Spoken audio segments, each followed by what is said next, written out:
Assalamualaikum warahmatullahi wabarakatuh. Tabi pun.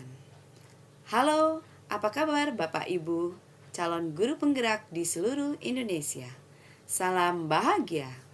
Perkenalkan, saya Nelly Demayani SPD, calon guru penggerak angkatan 7 berasal dari SD Negeri 1 Bakung, Kecamatan Teluk Betung Barat, Kota Bandar Lampung.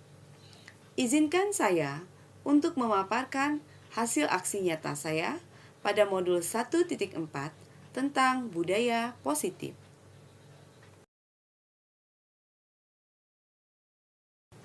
Sebelum saya lanjutkan, saya ingin mengucapkan terima kasih yang sebesar-besarnya kepada Ibu Dr. Anda Sri Restu Wayuningsi MPD selaku fasilitator pada pendidikan calon guru penggerak angkatan 7.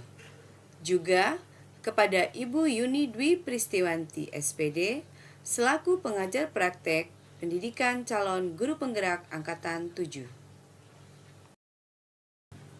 Berikut ini merupakan rancangan tindakan untuk kegiatan aksi nyata yang saya lakukan. Yang pertama adalah latar belakang. Murid tidak suka peraturan karena selama ini jika mereka melakukan pelanggaran, maka mereka akan mendapatkan hukuman dan cenderung akan mempermalukan dirinya. Selanjutnya, tujuan aksi nyata.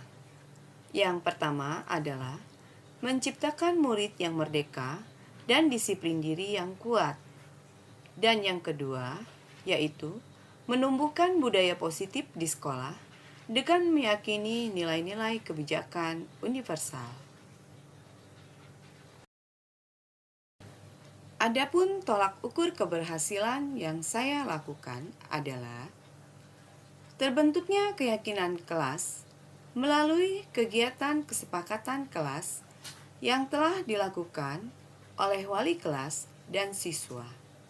Dan yang kedua adalah siswa mampu menerapkan dan menjalankan keyakinan kelas yang telah dibuat.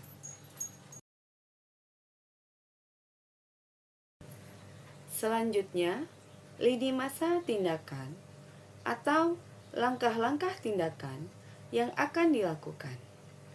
Yang pertama adalah menghadap kepala sekolah untuk menjelaskan pentingnya penanaman budaya positif dan keyakinan kelas di sekolah, serta meminta izin untuk mendiseminasikan bersama rekan guru. Yang kedua, mengumpulkan rekan guru untuk melakukan diseminasi pemahaman materi budaya positif atau keyakinan dan segitiga keyakinan kelas serta segitiga restitusi. Yang ketiga, berkoordinasi dan berkolaborasi dengan wali kelas untuk membuat keyakinan kelas di kelasnya masing-masing.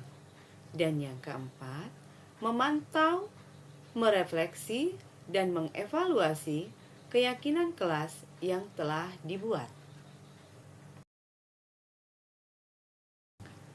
Berikut ini merupakan dukungan yang dibutuhkan. Yang pertama adalah dukungan dari kepala sekolah, rekan guru, serta murid agar tindakan yang telah disusun dapat dilakukan secara lancar dan menyeluruh.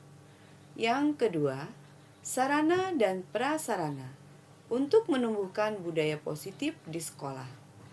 Dan yang ketiga, dukungan dari orang tua dalam melakukan budaya positif di rumah.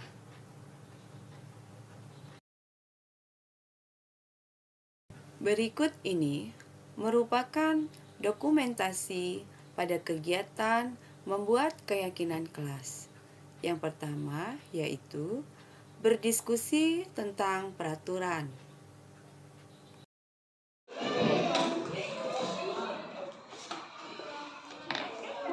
tulis keyakinan kelas kita mau seperti apa. Apa ya?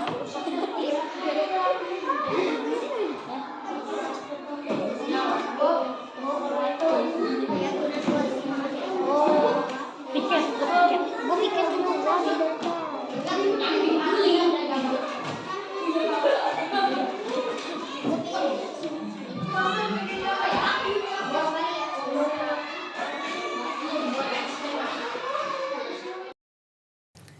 Selanjutnya, langkah yang kedua yaitu merumuskan peraturan menjadi keyakinan.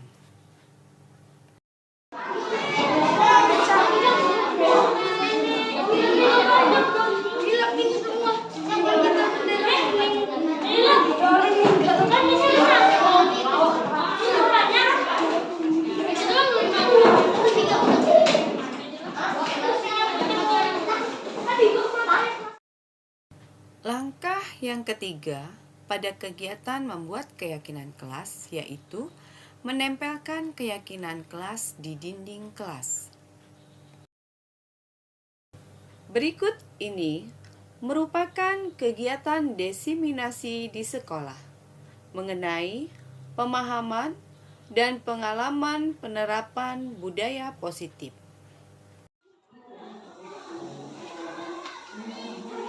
Bismillahirrahmanirrahim. Assalamualaikum warahmatullahi wabarakatuh. Tabipun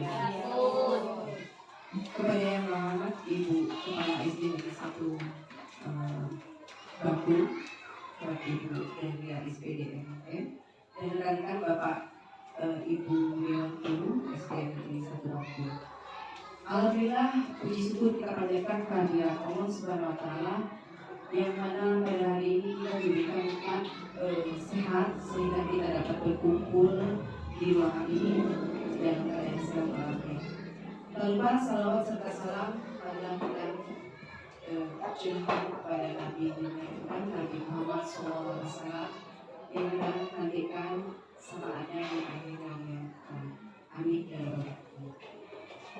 Bapak Ibu, saya ucapkan terima kasih yang sebesar-besarnya karena pada kesempatan ini saya diberikan waktu untuk mendiseminasikan penyebaran pemahaman dan pengalaman dalam penerapan budaya positif yang saya pelajari dalam kegiatan program calon guru honorer angkatan 7, di mana pemahaman tentang budaya positif ini saya pelajari pada modul 1.4 budaya positif, dan kegiatan ini adalah merupakan aksi nyata pada modul ini yang insya Allah akan saya berikan pengalaman berbagi, biar Bapak Ibu berbagi pengalaman saya. Sebaiknya kita mulai saja Bapak Ibu. Sebelumnya saya ucapkan salam bahagia buat Bapak dan Ibu para guru hebat. Marilah belajar bersama, berkolaborasi, saling mendukung demi mewujudkan disiplin positif di sekolah kita tercinta. Namun sebelumnya Bapak Ibu, saya mohon maaf dalam hal ini bukan saya membuli atau saya lebih tahu dari Bapak Ibu guru, tapi di sini saya mengajak Bapak Ibu guru bersama-sama kita berbagi dan berdiskusi serta berkolaborasi bersama-sama. Baiklah Bapak Ibu, lanjut kita untuk pembahasan pertama saya, yaitu tentang konsep utama modul budaya positif. Nah, dalam modul ini ada beberapa pembahasan yang akan kita bahas, itu ada 7. Yang pertama adalah perubahan paradigma belajar. Yang kedua itu disiplin positif. Yang ketiga kebutuhan dasar manusia. Yang keempat motivasi perilaku manusia. Yang kelima posisi kontrol restitusi. Dan keenam keyakinan kelas. Serta yang ketujuh yaitu segitiga restitusi. Baik Bapak Ibu, kita masuk saja untuk pembahasan yang pertama, yaitu tentang pembelajaran dengan paradigma baru. Bapak Ibu, pembelajaran tentang paradigma baru ini dirancang berdasarkan prinsip pembelajaran yang berdiferensiasi, sehingga setiap siswa belajar itu sesuai dengan kebutuhan dan tahap perkembangannya untuk mewujudkan profil pelajar Pancasila. Bapak Ibu tahu, sekarang kita pemerintah sedang gencar-gencarnya untuk mewujudkan profil pelajar Pancasila, ya, di mana di dalam profil pelajar Pancasila itu ada 6 dimensi yang harus kita kembangkan, ya. Masih ingat ya Bapak Ibu dimensinya Ibu kelas apa saja Ibu? Yang pertama, beriman bertakwa kepada Tuhan Yang Maha Esa dan berakhlak mulia. Yang kedua, mandiri. Yang ketiga, gotong royong. Yang keempat, berkebinekaan global. Yang kelima, bernalar kritis. Yang keenam, kreatif. Terima kasih Ibu kelas. Tepuk tangan dulu teman-teman Ibu. Berarti Ibu kelas ini sudah ngotot kali ya untuk ini ya profil pelajar Pancasila-nya. Ya, baiklah Bapak Ibu.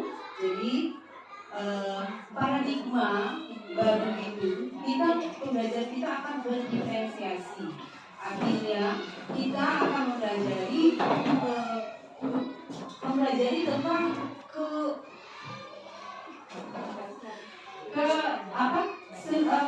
sesuai kita tuh siswa itu belajar sesuai dengan kebutuhan siswa itu, karena setiap siswa itu mempunyai keunikan masing-masing, ya seperti itu.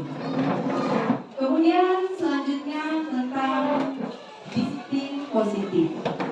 Bapak Ibu ini sudah tidak asing lagi dengan kata disiplin ya.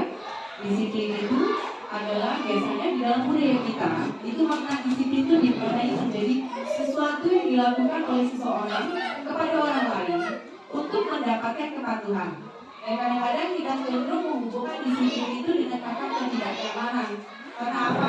Karena disiplin itu tadi ketidaknyamanan itu kadang-kadang menimbulkan hukuman, ya, atau paksaan dari seseorang. Nah, dari sinilah sebagai guru, tujuan pendidikan itu adalah menciptakan anak-anak yang memiliki disiplin, sehingga mereka bisa senantiasa berperilaku dengan mengacu pada nilai-nilai kebajikan universal dan memiliki motivasi intrinsik bukan ekstrinsik. Nah, motivasi intrinsik itu artinya motivasinya itu datang dari dalam diri siswa itu sendiri, bukan dari orang luar, ya. Bukan dari karena takut sama guru, bukan dari takut karena hukuman, ya, ataupun takut karena dia dipermalukan, tetapi lebih ke dalam dirinya sendiri, bahwa jika dia melakukan perbuatan yang baik itu baik untuk dirinya sendiri. Itulah yang tujuan disiplin sebenarnya. Nah, dari sini disiplin positif merupakan salah satu cara penerapan disiplin yang bertujuan untuk menumbuhkan kesadaran serta memberdayakan anak untuk melakukan sesuatu tanpa sogokan, ancaman maupun hukuman. Ya, itu untuk menerapkan disiplin positif. Nah, Bapak Ibu, untuk menerapkan disiplin positif itu tentu saja ada kebutuhan manusia yang harus dicukupi, ya. Menurut Dr. William Glasser, seorang psikiater dari Amerika, yang mengatakan bahwa seluruh tindakan manusia memiliki tujuan tertentu, yaitu memenuhi kebutuhan dasarnya. Jika kebutuhan itu terpenuhi, maka murid itu akan tumbuh dengan seimbang dan bahagia. Begitupun sebaliknya, jika kebutuhan hidupnya tidak terpenuhi, maka murid itu akan merasa rendah diri, merasa bersedih dan egois. Nah itulah, jadi artinya sebelum kita menerapkan disiplin positif, kita pastikan kebutuhan dasar itu terpenuhi. Nah, menurut Glasser, kebutuhan dasar manusia itu ada 5, yaitu bertahan hidup atau survival. Yang kedua, kasih sayang dan rasa diterima atau love and eulogy. Yang ketiga, kebebasan, itu freedom. Yang keempat, kesenangan, fun. Dan yang kelima adalah penguasaan atau power. Nah, jadi bisa dikatakan Bapak Ibu bahwa perilaku seseorang adalah merupakan respon dari kebutuhan yang tidak dipenuhi, ya. Namun mereka tidak tahu bagaimana cara untuk menyampaikannya. Ya. Kemudian kebutuhan dasar itu sendiri, Bapak Ibu, kebutuhan bertahan hidup itu berhubungan dengan psikologi, ya. Psikologi artinya berhubungan dengan tubuh kita, dalam tubuh. Jadi merasa hidup, makan, minum, ya, itu kebutuhan. Kebutuhan sadar, pangan, dan papan itu masuk dalam bertahan hidup atau survival, ya. Rasa aman, kesehatan, ya, makan, minum itu masuk dalam kebutuhan hidup survival, ya, untuk bertahan hidup. Kemudian yang kedua dan yang kelima itu adalah kebutuhan yang bersifat fisikis, ya, bersifat psikologi, maksudnya psikologi itu artinya dari dalam kasih sayang, ya. Yang kedua, kasih sayang dan rasa diterima, yaitu kebutuhan yang meliputi keinginan untuk tetap terus terhubung dengan orang lain, seperti teman kerja atau di kelompoknya, di mana tempat murid itu bisa diterima, yaitu, ya. Biasanya anak-anak yang mempunyai kebutuhan kasih sayang ini, mereka belajar karena suka pada gurunya dan karena mereka juga suka bekerja di dalam satu kelompok. Itu kebutuhan dasar kedua, anak-anak yang lebih cenderung mempunyai kebutuhan kasih sayang. Kemudian kebutuhan yang ketiga yaitu kebutuhan kebebasan atau freedom. Nah, dari kebutuhan kebebasan ini biasanya mereka itu diberikan kebebasan. Artinya kebebasan itu bukan kebebasan yang sebesar-besarnya yang ingin mereka dapatkan, tetapi merupakan kesempatan yang ingin mereka dapatkan dalam membuat keinginan untuk mengeluarkan pendapatnya, ya, mengeluarkan pendapat sehingga mereka lebih percaya diri dan mereka juga percaya untuk mencoba hal-hal yang baru. Nah, itu bentuk yang kebutuhan dasar, kebebasan atau freedom. Kemudian yang keempat, kebutuhan dasar manusia, kesenangan atau fun. Nah, dalam hal ini Bapak Ibu guru, ya, betapa menyedihkan kalau misalnya anak-anak itu belajar dengan itu saja, bosan, ya. Nah, jadi kita sebagai guru itu janganlah ragu-ragu untuk memasukkan permainan atau game sehingga pembelajaran itu menjadi menyenangkan dan mereka selalu tertarik untuk mengikuti pembelajaran yang kita lakukan, ya. Dan kesenangan ini biasanya itu mereka melakukan hal-hal yang ingin benar-benar mereka senangi, dan biasanya anak-anak seperti itu akan memiliki konsentrasi yang lebih tinggi, ya, lebih tinggi. Jadi jangan ragu-ragu ya Bapak Ibu ya, kalau mau masukkan di sela-sela itu kita masukkan permainan yang menyenangkan mereka, ya, karena itu. Kemudian yang kelima, penguasaan atau power. Nah, penguasaan atau power ini biasanya murid yang memiliki kebutuhan untuk merasa dirinya berkompeten, ya. Berkompeten itu artinya dia menjadi terampilnya, kecakapannya itu harus diakui. Nah, itu harus diakui, dan apa yang dia inginkan itu didengarkan oleh orang lain, dan sehingga dia merasa dirinya dihargai. Nah, itu, ya, sehingga dia merasa dirinya dihargai dan dia diberi kesempatan untuk membuat keputusan hal-hal yang penting dalam hidupnya dan tidak merasa dikontrol. Nah, itu, jadi dia mencintai kebebasan. Itu anak-anak, ya. Nah, ini adalah kebutuhan dasar, ya, sehingga jika kebutuhan dasar itu terpenuhi semua, ya, keseimbangan dan kemerdekaan akan didapat oleh anak didik kita, ya. Selanjutnya Bapak Ibu, apabila kebutuhan dasar manusia tadi itu sudah terpenuhi, ya, muncullah motivasi perilaku manusia, ya. Motivasi perilaku manusia itu sendiri adalah merupakan dorongan yang timbul pada diri seseorang secara sadar atau tidak sadar untuk melakukan suatu tindakan dengan tujuan tertentu. Ya, jadi motivasi atau dorongan perilaku manusia itu tergantung dari motivasinya. Ya, ada yang motivasinya untuk menghindari ketidaknyamanan dan hukuman saja. Ya, artinya saya memakai sepatu hitam biar saya tidak disekap sama guru saya. Nah itu artinya dia melakukan motivasi masih dari eksternal, dari luar, bukan dari dalam dirinya sendiri. Ya, melakukan disiplin karena dia takut dimarahi atau takut dihukum. Itu. Ada lagi motivasi hanya untuk mendapatkan imbalan atau penghargaan dari orang lain. Ya, motivasi ini karena dia ingin mendapatkan sesuatu. Ya, itu sesuatu misalnya saya mau nilainya besar biar saya mendapatkan permen dari ibu guru. Saya mau menjawab pertanyaan dengan cepat biar saya nanti dikasih nilai dikasih dengan dikasih duit sama ibu guru misalnya seperti itu. Ya, jadi dia terus menghadap imbalan atau penghargaan dari orang lain. Nah, motivasi yang seperti itu masih termasuk merupakan motivasi dari luar atau eksternal yang datangnya dari orang lain. Ya. Nah, untuk yang ketiga yaitu motivasi untuk mendapatkan imbalan atau penghargaan mengenai nilai-nilai kebajikan diri sendiri dari orang lain. Nah, artinya ini yang kita harapkan Bapak Ibu, sehingga motivasi itu datang dari diri siswa kita untuk melakukan disiplin diri karena sadar nilai-nilai kebajikan di dalam dirinya merupakan motivasi intrinsik.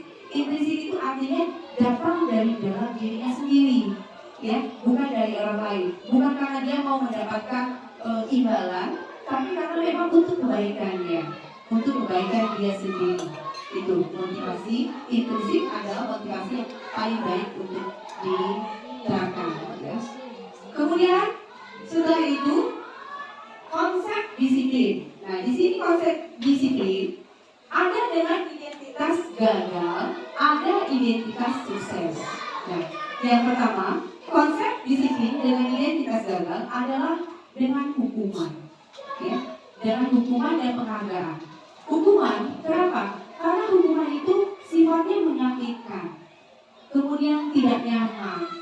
Selain itu murid juga merasa takut, ya, jadi dia selalu merasa ketakutan. Kemudian memaksa siswa kita untuk melakukan padahal belum tentu dia menyukainya, gitu, ya. Kemudian murid menyembunyikan kesalahan, dia jadi tidak berani ngomong kalau dia ada kesalahan apa, dia takut ngomongnya, ya. Dan yang berikutnya menjadi diri lebih rendah diri, jadi minder ujung-ujungnya itu karena anak mendapatkan hukuman, ya. Itu dari hukuman. Yang selanjutnya penghargaan juga itu Bapak Ibu jangan salah, ya, ada penghargaan itu yang baik, ada yang tidak baik, tapi kebanyakan sistemnya itu penghargaan menjadi tidak efektif karena dia melakukan kebaikan hanya untuk mendapatkan imbalan, ya. Kemudian merusak hubungan, menjadikan sifat iri, yang satu temannya selalu dikasih, yang satunya tidak, akhirnya menimbulkan kecenderungan di dalam kegiatan itu, dalam proses pembelajaran itu. Kemudian mematikan kreativitas, Bapak Ibu. Mematikan kreativitas itu artinya dia bagi siswa yang lain itu dia merasa minder karena selalu saja yang pintar aja yang selalu mendapatkan imbalan penghargaan, ya. Jadi membuat si anak itu tidak ingin melakukan sesuatu, dia lagi gitu. Ya, jadi mematikan kreativitas. Menghukum dengan sistem ranking. Nah, menghukum dengan sistem ranking juga merupakan penghargaan yang dengan identitas gagal. Karena apa? Itu tadi bisa merusak hubungan, bisa menyebabkan kelihatan kecenderungan terhadap siswa di situ terlihat, ya. Kemudian merampas hak menghargai dirinya, ya, itu tadi, merampas hak menghargai dirinya itu karena dia merasa rendah diri, dia tidak dihargai. Nah, seperti itu, ya. Nah, kita lanjut dengan konsep disiplin dengan identitas sukses. Konsep disiplin dan identitas sukses sukses ini ada dua, yaitu konsekuensi dan restitusi. Ya. Konsekuensi itu bagus, tapi hanya penguatan dalam jangka pendek saja, Bapak Ibu. Ya, hanya dalam jangka pendek, tidak selamanya atau tidak terus berlangsung. Kemudian yang kedua, perlu monitoring berkelanjutan. Monitoring berkelanjutan itu artinya kita harus tetap menjaga, tapi kadang-kadang kan kita juga suka kelewat, ya. Atau kalau misalnya anak itu tidak di depan kita tidak bisa mengontrol sikap dan perilaku dia di depan kita. Nah, yang ketiga yaitu stimulus dan respon. Kita menggunakan stimulus dan responnya apa? Misalnya itu kurang efektif sebenarnya. Kemudian 4, murid menghormati peraturan. Hanya sekedar menghormati, ya, masih masuk dalam ketidaknyamanan tadi. Jadi sekedar menghormati sebenarnya sudah gitu, sudah dipikirkan. Dan yang terakhir dari konsekuensi adalah kehilangan waktu merenungi kesalahan. Jadi hanya dianggap angin lalu. Nah itu kalau konsekuensi, ya Bapak Ibu. Nah kita masuk ke restitusi. Nah restitusi inilah yang akan kita tanamkan ke murid kita agar menjadikan disiplin positif yang dapat diterapkan untuk seterusnya. Karena apa? Murid bertanggung jawab atas perilakunya.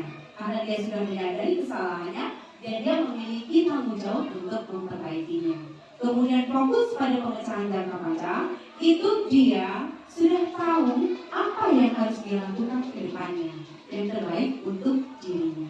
Kemudian murid juga menghormati dirinya dan orang lain. Artinya kalau dia sudah menghormati dirinya sendiri, tentu dia pasti akan menghormati orang lain. Tuh, ya. Kemudian teori kontrol, dirinya yang memegang kontrol. Artinya dirinya yang mengetahui saya harus berbuat seperti apa. Kalau saya begini, saya nanti begini. Kalau saya nanti begitu, berarti saya begitu. Artinya dia sendiri yang mengetahui pemegang kendali dari perbuatan dari perilaku diri dia sendiri. Yang terakhir adalah murid bersemangat memperbaiki kesalahan. Nah, artinya setelah dia menyadari kesalahannya, dia akan bersemangat untuk memperbaiki dirinya. Oh ya, saya berarti tadi salah. Berarti saya nggak boleh lagi seperti itu. Ke depan saya harus lebih baik lagi dari ini. Nah, seperti itu. Ya. Jadi identitas restitusi ini adalah yang akan kita kembangkan untuk menerapkan budaya positif di sekolah, Bapak Ibu.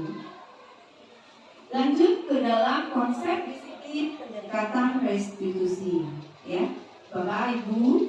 Pendekatan restitusi itu merupakan sebuah cara untuk menanamkan disiplin murid pada disiplin positif pada murid, ya. Cara yaitu sebenarnya restitusi sendiri itu adalah menciptakan kondisi murid untuk memperbaiki kesalahan mereka sehingga mereka bisa kembali pada kelompoknya dengan karakter yang lebih kuat, ya. Gosen 2004. Nah, itu jadi belajar dari kesalahan dan kembali ke kelompoknya dengan karakter yang lebih kuat.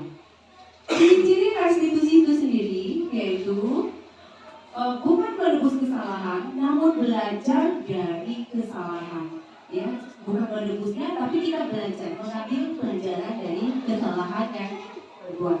Kemudian yang kedua itu memperbaiki hubungan, menjadikan lebih selaras, ya, dengan teman-teman yang lain. Kemudian tawaran bukan paksaan. Tawaran itu artinya mengajak anak-anak, ya, dengan kesadarannya sendiri apa yang akan dia lakukan, apa yang akan dia perbuat untuk dirinya sendiri, ya. Jadi tidak dipaksa, ya, tidak dipaksa, Bapak Ibu. Kemudian menuntut untuk melihat ke dalam diri, menuntut, itu tadi membawa kesadaran anak itu dalam hidupnya, ya. Kemudian mencari kebutuhan dasar yang mendasari tindakannya. Kemudian fokus pada karakter bukan tindakan. Yang terakhir menguatkan dan fokus pada solusi. Itu pendekatan restitusi, ya Bapak Ibu. Jadi artinya belajar dari kesalahan bukan mencari kesalahan. Dan sekarang apa perbedaan hukuman konsekuensi dan restitusi? Ya, jadi perbedaannya jauh Bapak Ibu. Ya, kita ambil pada contoh siswa yang sering tidak mengerjakan PR. Contoh untuk hukuman, biasanya guru memberikan hukuman itu siswa disuruh hormat di tiang bendera, di bawah tiang bendera selama 10 menit dan guru marah sehingga siswa menjadi takut. Ya, jadi kita menerapkan ketakutan pada siswa. Itu untuk hukuman, tugas dari hukuman. Sedangkan kalau konsekuensi itu guru memberikan konsekuensi untuk mengerjakan PR saat istirahat atau mengerjakan sebanyak 3 kali lipat dari itu. Itu konsekuensi, ya. Dan juga guru dan siswa menghormati peraturan, hanya sebatas menghormati peraturan karena merupakan peraturan saja, gitu, hanya mengikuti, ya. Tapi kalau restitusi di sini, Bapak Ibu, guru menanyakan keyakinan kelas dan dirinya dan membantu siswa menyelesaikan masalah, ya. Jadi kita menanyakan dulu kenapa alasannya dia tidak memakai atribut angka, begitu. Kemudian guru secara terbuka dan siswa menghormati dirinya dan orang lain. Secara terbuka, guru mengajak siswa menyadari kesalahannya dan apa yang bisa dia lakukan untuk memperbaiki kesalahannya. Jadi siswa itu diajak berbicara, ngobrol, ya. Jadi tidak diberi hukuman ya Bapak Ibu ya, mulai minggu depan. Karena hukuman itu yang bikin siswa ini ya, talk chair. Kalau dikasih hukuman langsung lurus. Ya. Itu ya Bapak Ibu ya, jadi perbedaan hukuman, konsekuensi, dan restitusi. Selanjutnya, dalam penerapan budaya positif, itu ada posisi kontrol yang dimiliki oleh seorang ya. 5 posisi kontrol restitusi sendiri itu adalah yang pertama sebagai penghukum, yang kedua membuat rasa bersalah, yang ketiga sebagai teman, yang keempat sebagai pemantau, dan yang kelima sebagai manajer. Ya, Bapak Ibu, posisi kontrol yang terbaik yang kita dimiliki sebagai seorang guru adalah posisi kontrol sebagai seorang manajer. Ya, itu yang terbaik. Menurut materi yang saya baca. Manajer karena apa? Kita ambil di sini contohnya, ya. Contoh penerapan 5 posisi kontrol. Misalnya, contoh pada kasus siswa yang tidak memakai atribut lengkap saat upacara bendera. Sebagai penghukum, biasanya guru berbicara seperti ini: patuhi aturan sekolah, lalu berdiri di depan barisan.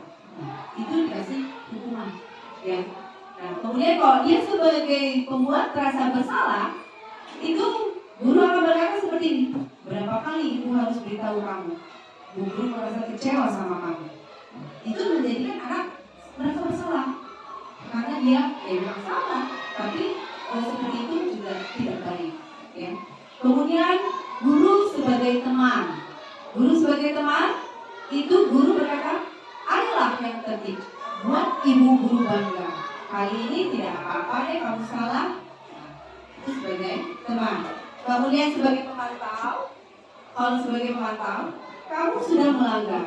Apa peraturan dan konsekuensinya? Ya, itu pemantau Bapak Ibu. Nah, yang terbaik manajer. Manajer kita akan menanyakan dan berkata seperti ini: apakah kamu tahu kesalahanmu? Dia pasti akan berpikir, ya, menyadari kesalahannya. Kira-kira bagaimana kamu akan memperbaiki kesalahan ini? Dari situ dia akan berpikir keras apa yang harus dia lakukan.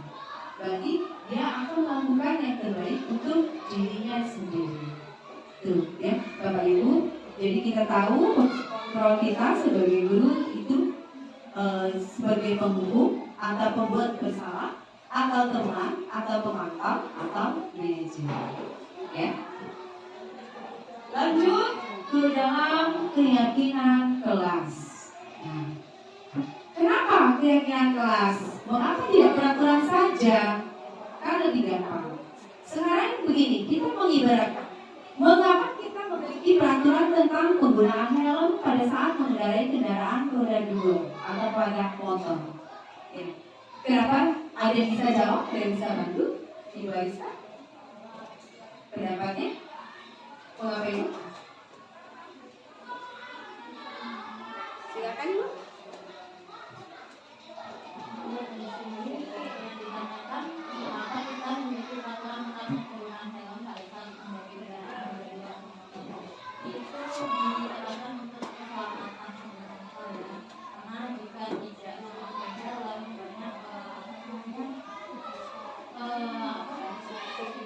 ya dalam misalnya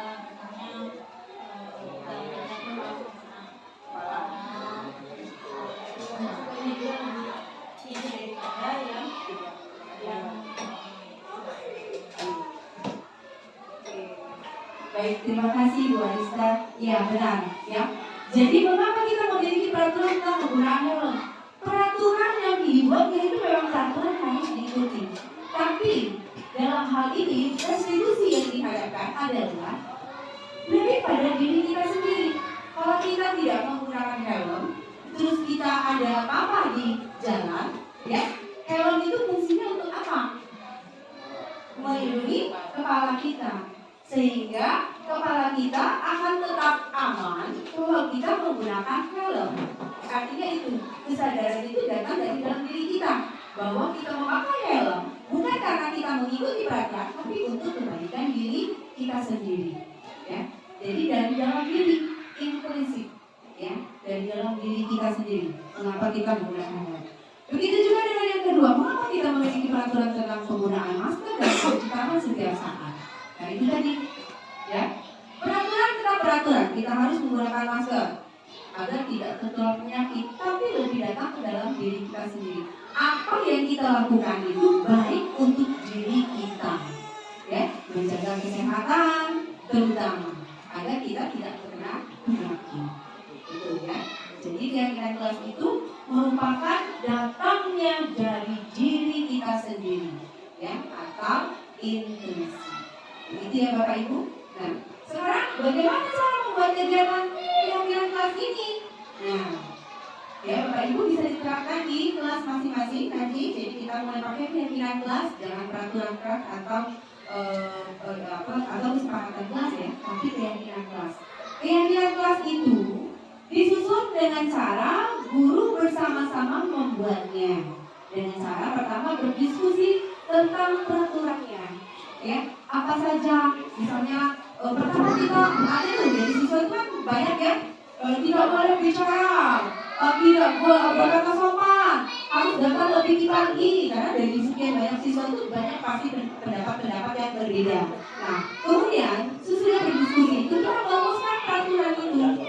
Merumuskan peraturan tersebut menjadi sebuah keyakinan. Jadi kita ambil satu simbol, ya, misalnya tidak boleh pagi, harus disiplin, harus ini, itu kita jadikan satu saja, ya. Nah kemudian setelah jadi kita tempel di kelas kita sendiri. Ini adalah contoh Bapak Ibu ya, contoh saya berdiskusi dengan siswa-siswa saya di kelas, bagaimana cara membuat peraturan kelas. Pertama mereka saya kasih kertas not, ya. Kertas not itu dibuat apa pendapat mereka. Kelasnya itu maunya seperti apa sih kelas kita ini? Mau yang bagaimana kelas kita ini? Nah seperti itu, ya. Berdiskusi mereka antar temannya, antar kelompoknya, gitu. Itu ditulis berdasarkan ininya kesadaran mereka sendiri. Ya, Bapak Ibu. Nah inilah kegiatan yang saya lakukan dalam diskusi untuk menyusun keyakinan kelas. Ya. Selanjutnya ada merumuskan peraturan menjadi keyakinan. Nah setelah ditulis tadi, siswa anak-anak tadi, ya, setelah menulis kemudian ditampilkan di depan dan kita akan merumuskannya. Nah, merumuskan menjadi beberapa bagian saja. Jadi tidak semua 36 peraturan, 36 siswa itu, misalnya dari siswa 36-nya itu langsung kita kita jadikan, tidak. Tapi kita rumuskan. Satu, misalnya disiplin. Yang kedua, belajar dengan antusias, semangat dan percaya diri. Ya. Kemudian saling menjaga keindahan dan kebersihan, saling menghormati, membantu dan bekerja sama, selalu menerapkan 5S, senyum, sapa, salam, sopan dan santun. Yang terakhir menghargai guru dan teman yang sedang berbicara. Nah, itu poin-poin ya. Nah ini adalah hanya contoh saja yang telah saya lakukan di kelas saya, Bapak Ibu. Ya, semoga nanti Bapak Ibu bisa menerapkannya di kelas masing-masing. Ya. Syarat-syarat dalam pembentukan keyakinan kelas, Bapak Ibu, ya, masih membicarakan keyakinan kelas. Itu syarat yang pertama adalah lebih abstrak dari peraturan. Jadi artinya dia mencakup luas, mencakupannya luas, ya. Kemudian berupa pernyataan universal. Yang ketiga dibuat dalam bentuk positif. Yang keempat sedikit saja agar mudah diingat. Jadi yang panjang-panjang biar dia mudah diingat. Kemudian sesuai dengan kondisi kelas dan sekolah agar mudah diterapkan. Dan yang terakhir perlu sekali ini jangan lupa, semua warga kelas atau sekolah dilibatkan saat membuat keyakinan kelas tersebut. Nah itu dilibatkan, ya, kemudian ditandatangani, Bapak Ibu jangan lupa, ya. Itu untuk keyakinan kelas. Selanjutnya kita masuk ke dalam segitiga restitusi. Segitiga restitusi ini terdapat segitiga atau 3 poin, 3 hal yang dapat kita lakukan untuk melakukan restitusi. Restitusi tadi itu masih ingat ya Bapak Ibu ya? Untuk belajar dari kesalahan, bukan mencari kesalahan. Ya Bapak Ibu ya. Nah yang pertama adalah menstabilkan identitas. Artinya menstabilkan identitas, kita menstabilkan dulu, ya, bahwa kita semua akan melakukan hal terbaik untuk diri kita dan kita bisa lakukan itu. Yang kedua, validasi tindakan yang salah. Berarti semua perilaku itu memiliki alasan mengapa dia melakukan kesalahan itu. Makanya kenapa? Pasti ada alasannya, ya. Dan yang ketiga, menanyakan keyakinan. Menanyakan keyakinan itu artinya kita semua memiliki motivasi internal, ya. Mengapa kita mau melakukan itu dan apa yang akan kita lakukan untuk memperbaiki. Seperti itu, ya. Jadi segitiga restitusi yang kita lakukan. Kemudian ini adalah contoh penerapan segitiga restitusi yang telah saya lakukan, Bapak Ibu. Sebentar, ini suaranya agak kecil ya.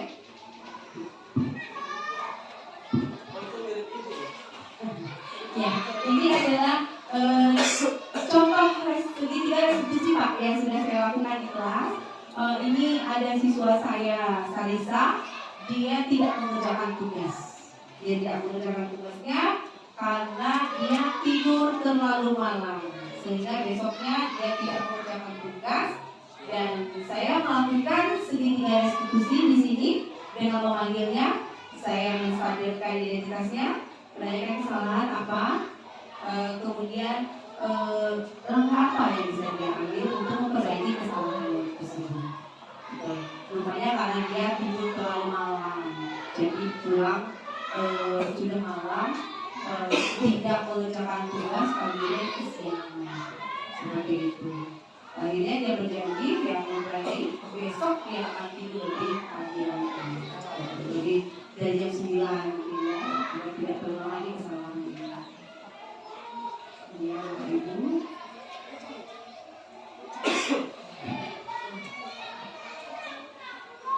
Suaranya kecil ya, mohon maaf ya. Ini karena Bluetooth tidak bisa jadi contohnya. Nah, jadi Bapak Ibu, ya, dalam menerapkan program disiplin positif, hendaknya guru memiliki standar kepribadian, profesional dan sosial yang baik, di mana guru mampu berefleksi pada posisi kontrol saat ini, ya, bagaimana perjalanan dirinya menjadi seorang among, ya, seorang among, atau dalam memposisikan diri sebagai seorang manajer yang menuntut murid-murid menjadi insan yang mandiri, merdeka dan bertanggung jawab. Ya, itu tujuan dari standar nasional pendidikan, Bapak Ibu. Baiklah Bapak Ibu, demikianlah pemaparan saya tentang disiplin positif ini.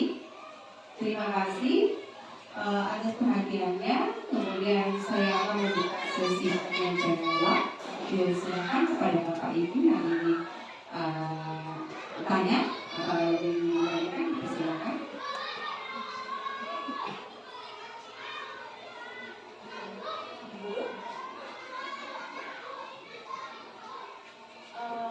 Untuk penerapan budaya positif itu keputusan yang mana? Untuk yang kira-kira ada kendala nggak?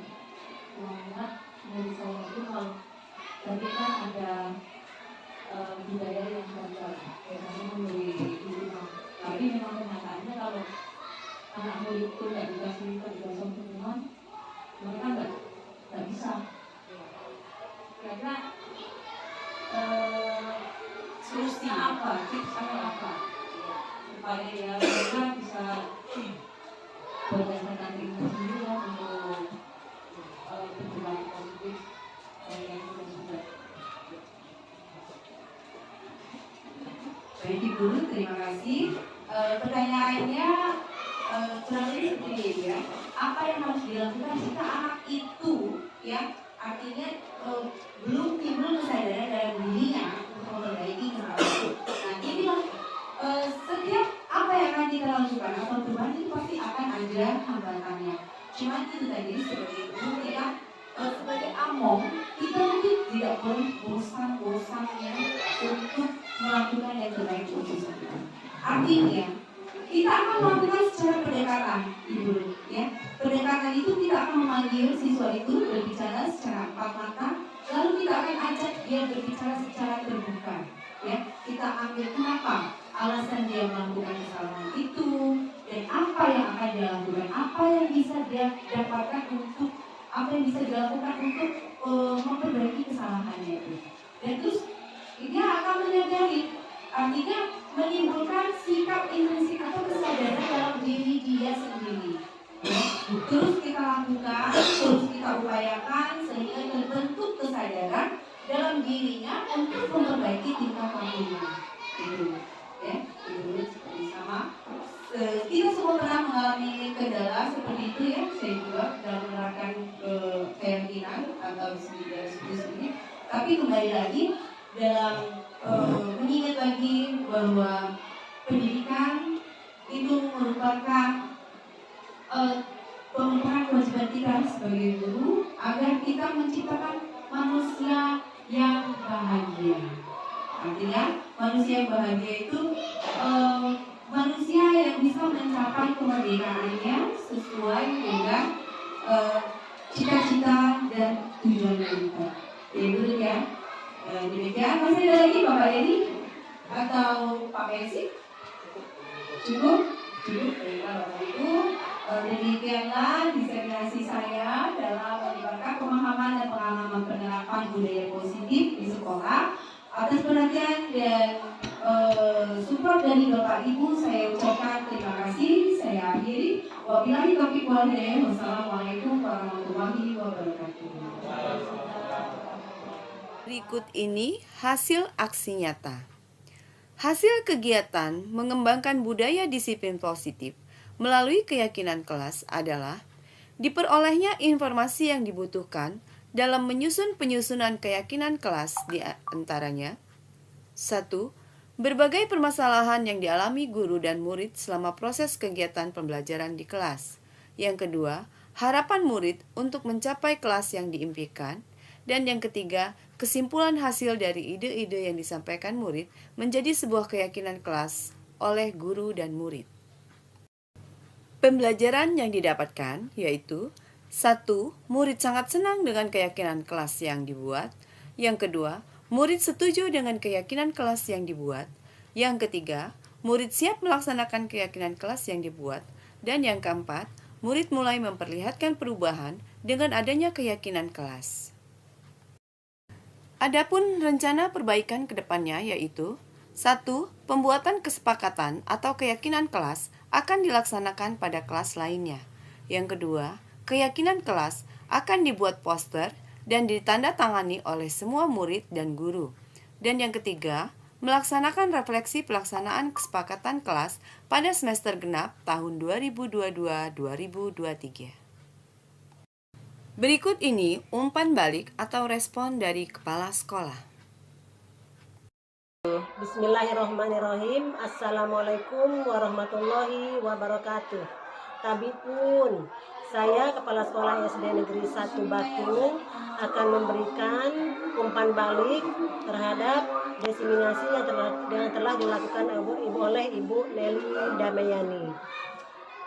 Dalam kegiatan yang dilakukan oleh Ibu Nelly, yang saya amati setelah Ibu Nelly menjadi calon guru penggerak, banyak sekali hal-hal positif yang terjadi pada murid-murid. Di antaranya, murid-murid menjadi lebih disiplin, lebih mandiri, lebih bertanggung jawab. Hal itu terjadi karena Ibu Nelly sendiri bersama anak-anak didiknya menerapkan segala nilai positif di sekolah.